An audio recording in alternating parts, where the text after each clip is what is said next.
మార్చి 19 అంటే ఫిబ్రవరి 28వ తారీఖున Iran, Israel, America యుద్ధం మొదలయిన తర్వాత మార్చి 19వ తారీఖున Benjamin Netanyahu, Israeli prime minister Benjamin Netanyahu ఒక ప్రెస్ కాన్ఫరెన్స్ నిర్వహించడం జరిగింది. ఇది ఒక సంచలన ప్రెస్ మీట్‌గా మనం చెప్పుకోవచ్చు. ఎందుకంటే ఈ సంచలనమైన ప్రెస్ మీట్‌లో ఆయన చాలా పెద్ద విషయాలు చర్చించడం జరిగింది. ఈ చర్చించిన తర్వాత ఇప్పుడు ప్రపంచం వణుకుతుందనమాట. ఎందుకంటే అసలు ఈ యుద్ధాన్ని చేపించేదే ఇజ్రాయెల్. ట్రంప్ కేవలం ఇజ్రాయెల్ చేతుల్లో, చెప్పు చేతుల్లో ఒక ట్రాప్ అయిపోయిన ఒక ఒక ఏమని చెప్పొచ్చు అంటే ఒక బొమ్మ, ఒక టాయ్ అని చెప్పొచ్చనమాట. ఈవెన్ యూఎస్‌లో కూడా ఈ మాట వస్తుంది. ఈవెన్ యూఎస్ సెక్యూరిటీ ఒక వార్ కమిటీ వైట్ హౌస్‌లో ఒక జోయ్ కెంట్ రిజైన్ చేస్తూ ఇది ఇజ్రాయెల్ ప్రోద్బలంతో ట్రంప్ యుద్ధం చేస్తున్నాడని చెప్పారన్నమాట. ఎప్‌స్టైన్ ఫైల్స్ నుంచి డైవర్ట్ అవ్వడానికి కూడా, డిస్ట్రాక్ట్ చేయడానికి కూడా ట్రంప్ యుద్ధం చేస్తున్నాడని చెప్తున్నారు.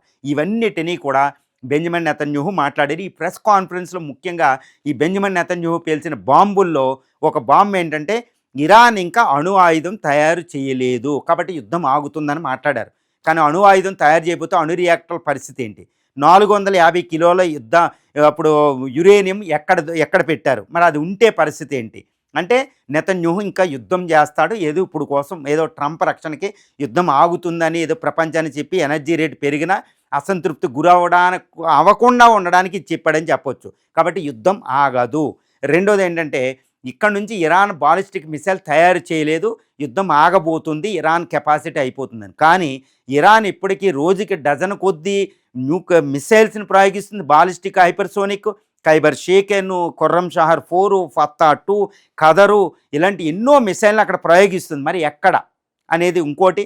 తర్వాత వేలాది డ్రోన్లు ప్రయోగిస్తుంది. అంటే ఏంటి?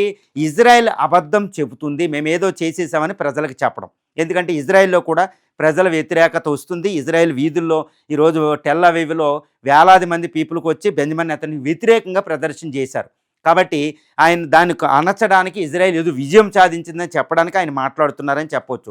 ఇక రెండోది ఏంటంటే ఇక ఈ యుద్ధం తర్వాత ఇరాన్ తెములుకోలేదు, ఇరాన్ సర్వనాశనం చేసేసాం, ఇంకా కొన్ని టార్గెట్లు ఉన్నాయి అనేది ఆయన చెప్తున్నాడు. కానీ మరి అలాంటప్పుడు ఇరాన్ ఎందుకు ప్రతిఘటించగలుగుతుందో ఆయన చెప్పలేదన్నమాట.